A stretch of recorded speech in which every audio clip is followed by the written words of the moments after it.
Well, thank you everybody for making the effort to come out. First of all, thank you to the Mauritania British Business Council, but also to Goodman Derrick as well. They've left, but very nice to host it here in central London. It's very nice to meet some of you for the first time, others who I've met before when I was here last year. It's very useful for me to be able to come and meet you and also chat, because I've learned so much even from the pre-discussion that we had this morning. I know some of you have to leave around 1, or whenever you have to leave, please do so. You would not cause offence in any way. But I hope to be able to just download a little bit of what I'm thinking, what's happening in my life. I would just say well done to the MBBC for working on a trade mission at the end of March. Clearly we'll provide with a resident embassy, and don't forget that we do have a resident embassy, a resident ambassador. We had ambassadors to Rabat who used to cover Mauritania, but now we've invested specifically in having a diplomatic presence inside Mauritania, and so please use us as you whenever you can. If you're visiting Mauritania, come and see us. You've all got my card if you haven't get it, and come and see us and tell us what you're doing. I really do find those meetings very important. Don't think you're an imposition or I can't possibly go to the embassy. Yes, you can. And it's the best residence in Nouakchott by some margin. And I tell all my diplomatic colleagues that, so it's fine. It's not top secret. So we are there to support you, and we're very, very happy to do so. I just download a few of my one other thought on our presence. Rather good news. If those of you who follow me on Twitter, and if you're not, then you should. My Twitter is on the card I've given you. That next week I hope you'll see a picture of me looking rather sort of very formal, signing a document. That will be the lease on our first British Embassy building, and that's very good news. And I hope that we'll actually have a fully functioning embassy by the end of this year. To me that's very exciting, because it just takes further our commitment to Mauritania. And to emphasise, before I go into my views on what's happening at the moment, like Matthew, I believe Mauritania is an extremely exciting country. It has issues, as all countries do, but in terms of potential and as a place, just on a personal level, a place to live, it's absolutely it's great to live in, and it's certainly got a lot of potential for you as business leaders and people interested in Mauritania and its health. So look, I'll try and cover a few things. I'll try, as I try to do with these things, give you a bit of a political perspective. I'll say a few words on COVID. I'll come on to commercial, and I've just actually dealt with the embassy update, but I might say a few words on some of the events we're planning to do, so in case you want to tie in some of your thinking with it. Look, on the political side of things, we've obviously, I think there are two sides to where Mauritania is politically at the moment. One is domestic political strength. The other will be the effect of Mali and the insecurity in the Sahel, but also slightly wider than that, as we're seeing coups d'etats, for instance, being played out elsewhere. There was a recent failed one in Guinea-Bissau. There was a successful one in Guinea, which both countries, of course, outside of the traditional Sahelian space. So I think the headline is, my judgment is that the political system in Mauritania is strong and stable. That's a good thing, obviously. There are a number of reasons for this, which I won't go into any detail because it would take me hours, and indeed I would hardly call myself an expert, but there are the way in which the government is structured, the way in which groups within Mauritanian society are represented and are sort of included in the way Mauritania is governed, as well as the command and control structures within the armed forces, suggest that it is a country that is highly unlikely, I would say, famous last words, to face some of those issues that you've seen in other countries. I think you should, I know one of the first questions I'm ever asked is, are we going to see a coup d'etat in Mauritania, because we've seen one in Guinea and Guinea-Bissau, as if there's some kind of obvious linkage, which there isn't. There has of course been a history going back throughout its 62 years of independence, of coup d'etats from time to time. But that is not something that I see happening in Mauritania. I think I want to sort of get that out straight away. It is a democratic. We have a democratic government. President Ghazouani elected, sworn in 2019 for a 5-year term. There is therefore an election in 2024. I expect him to run for that election. It's not my decision. It's obviously his. But as somebody who's paid to try and predict things, I believe he'll run for a second term. And I would expect, subject to normal democratic processes, for him to be a very strong candidate for re-election. I've noticed that he's certainly been engaging in a way that suggests that that's his plan. In December, he did a number of very big speeches at big events. At the annual Ancient Cities events, he spoke quite powerfully about inclusivity within society and bringing in those who are not normally engaged in governance or society in a way that into that process. It was a powerful speech because it's not something that I think it came as unexpected, but it was very well delivered. Also in December, he launched a new port, the new port in Nouakchott, or part of it. That was a good symbol of economic investment going on, and therefore of what is going on under his rule. This is good, normal, democratic visuals that you want your population to see.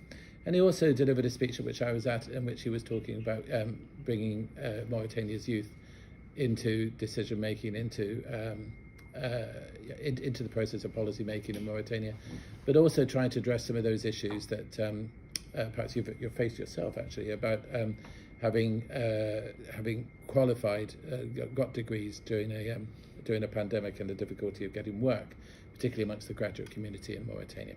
So went down extremely well. I was expecting the speech to be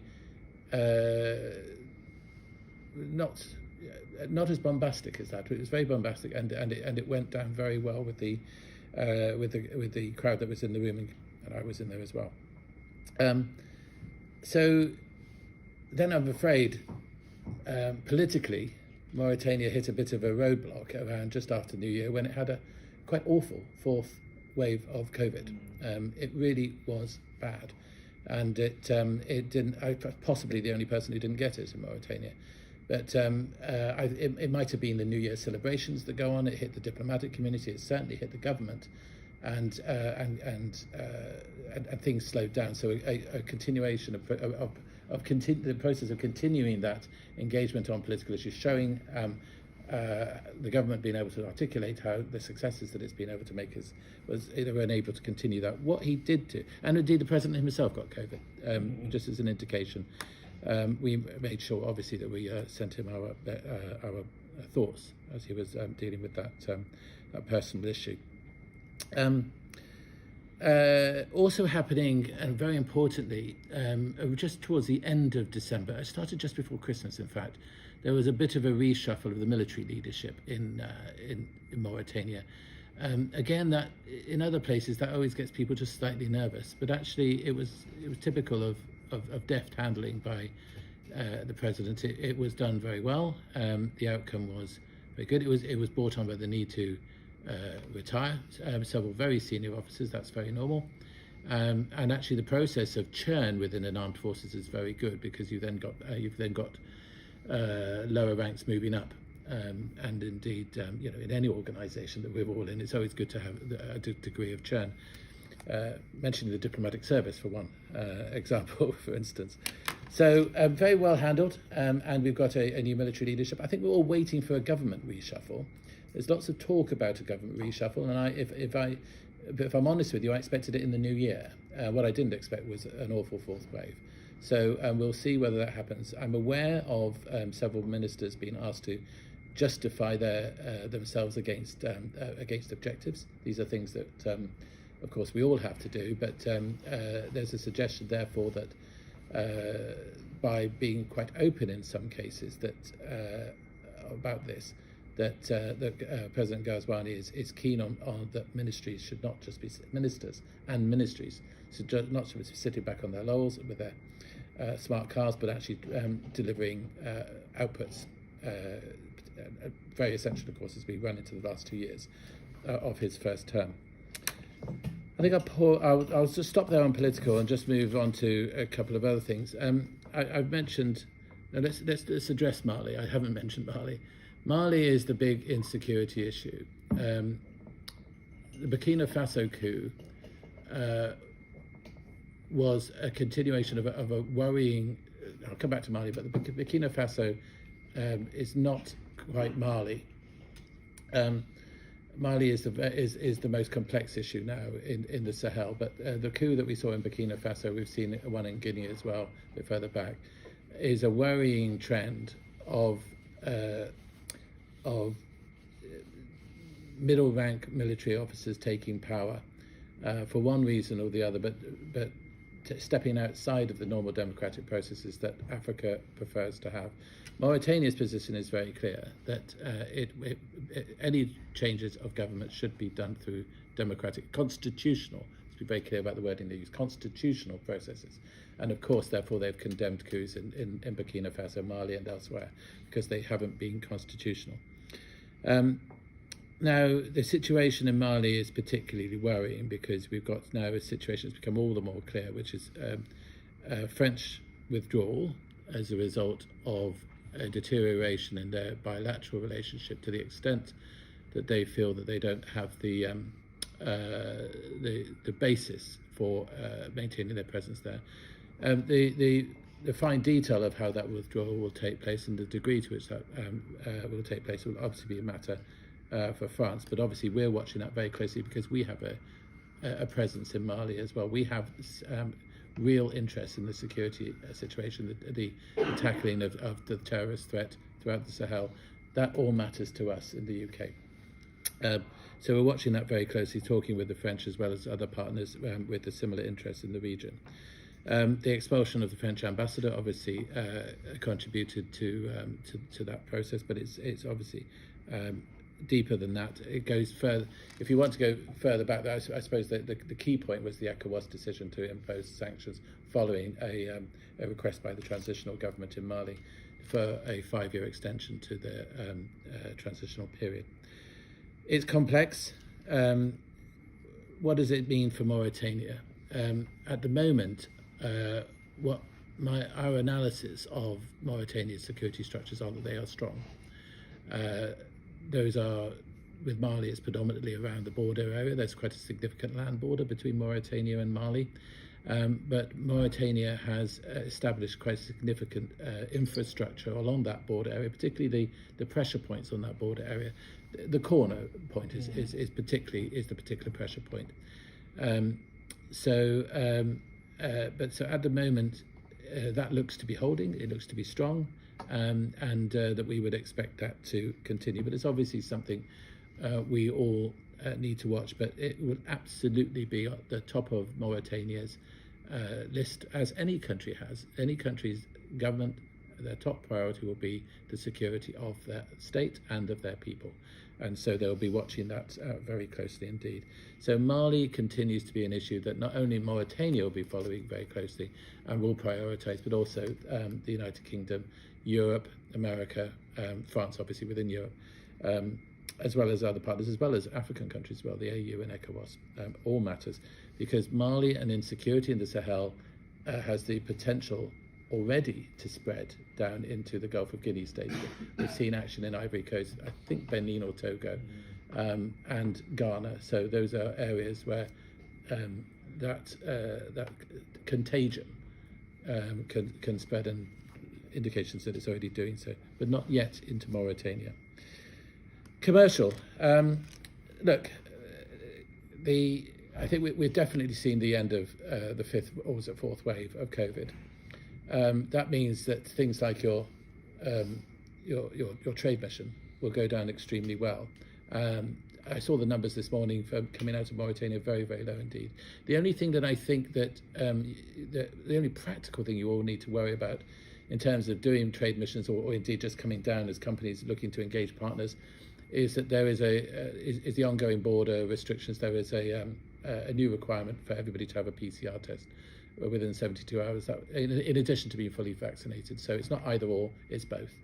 So I'm going to get my PCR test tomorrow, even though I'm triple vaccinated. So you just need to remember that's in our travel advice. But otherwise, that's on arrival, is it? Sorry? That's on arrival. That's on arrival. You have to show that. Well, to be honest, you need to show the airlines on check-in as well. They won't board you unless you show that. But otherwise, I think things that are important. The UK brand is well respected. I've certainly felt that as ambassador. It's helped by BP. BP's investment has been significant. It's also been a good example of where Britain engages. It means business, and it does so at in a real way that is what the UK companies deliver. And so there is a high respect, partly due to BP, but also just generally for the BP, for the British product. I see this, for instance, in our defence relationship. On presenting my credentials to the president, he mentioned and talked to me about ensuring that there was more and more defence support from the British, and this was followed up with other calls that I've had with the Mauritanian military, where there's a recognition that actually in some areas the British military has quality products to give and to share. That's across the board. That is, I think, certainly across the board, and in terms of commercial potential for you to engage in Mauritania, you'll find doors opening. And as Matthew has just talked about, in terms of the trade mission, there were 50 or so companies coming along for a speed dating session. I believe that. There will be companies who will be interested in meeting British companies to see what they can offer. There are things to be aware of. It's a country where there are issues still over ease of doing business. If you look at the World Bank index, it's Mauritania is in the bottom half rather than the top half. Those need to be explored. You need to tread carefully and be very careful about who you partner up with, to be aware of those issues. One thing I will say though is that there appears to be a clear intent to deal with that particular issue. I don't think it'll be possible for Mauritania to become New Zealand in the space of 1 or 2 years. I think New Zealand are number one. But it's certainly there's potential. And one of the things you were talking about education ministers coming here in May. I hope to see them all next week to see if they are coming, and if they are, then that's really good. Second, but I am also looking, and I hope to talk with the Mauritanian ambassador about bringing people, other ministers, but also Aissata Lam, for instance, who's in charge of the Mauritanian investment agency, who I find to be rather good value and has all the right thinking about making Mauritania attractive to inward investors. And so I would like, she and I have discussed about coming up to the UK, and I'd like her to do so and to meet people like you who are keen to come into Mauritania, see what she can do to help that, but also hear from you if you've got real life experiences of wanting to engage, but there's been some kind of blockage along the way, to be able to understand what that is, so that she better understands what more could be done by the Mauritanian authorities to improve investment potential. So I hope that will happen. So finishing off on commercial, the UK brand, very good. So now's an opportunity to come down and look. And if you are coming down, as I said at the start of this, please come in and see me. I'd be very happy to see you, and just tell us what you're doing. It's not me being nosy. I don't keep a record for tax purposes, and I send it back to anybody or anything like that. I'm just very interested to know what UK companies are doing, but also where the British embassy can be helpful. And then just finishing off on the British embassy. As I said, I'm very excited about us actually having a building. At the moment, everything's done from a corner building in my garden. That sounds like a shed, but it's a bit more than a shed.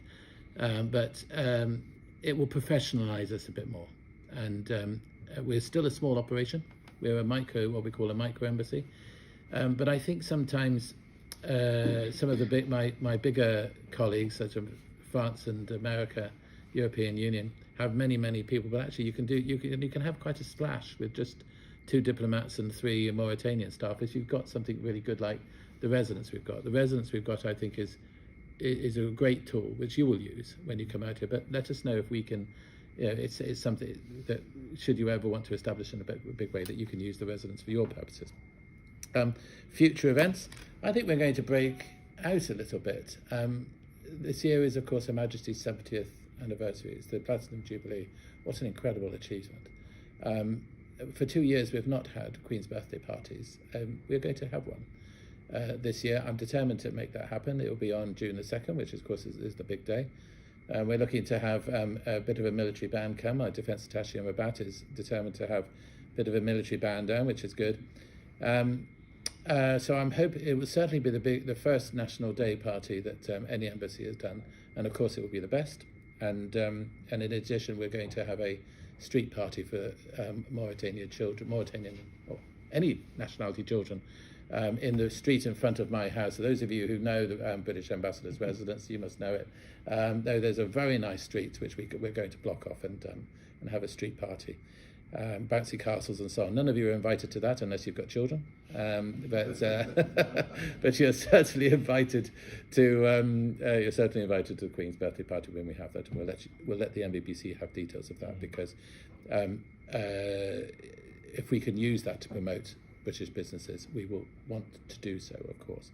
But so we will do a Queen's birthday party. I'm looking to hold other parties, just become normal again after a pandemic, and I think we can start doing so. Let me be realistic about senior visitors. I think at the moment, I need to be realistic with you about when and how often I will get ministers coming in. We all know what's going on in Ukraine at the moment, and it's very serious. That's obviously a distraction, a proper distraction for ministers. I will obviously be looking where I can to bring ministers to Mauritania to support my objectives, whether it's on the defence relationship side or whether it's on traditional bilateral relations or commercial. We're looking to that, but I'll also be looking for other opportunities to bring in visitors who will be able to have an impact on our commercial space. When I do so, when I think I've got something of use, I will let you know, particularly individual companies if I think it's relevant, but also let the MBBC know as well, so that we can make sure we get the max out of visits like that. But I think I want to manage expectations and say that a lot of what we do in the UK will be led by myself from day to day, and as we get more established, I hope that will change. But I think this year I will be surprised if I get a ministerial engagement in Mauritania. But that doesn't mean we can't be extremely helpful to you. Okay, I think I'll pause there because I know some of you have to pop off. And happily answer any question. If you think there's a gap in what I've just said, I'm sure you're right. Let me know what those gaps are, and I'll be very happy to be as candid as I can in response.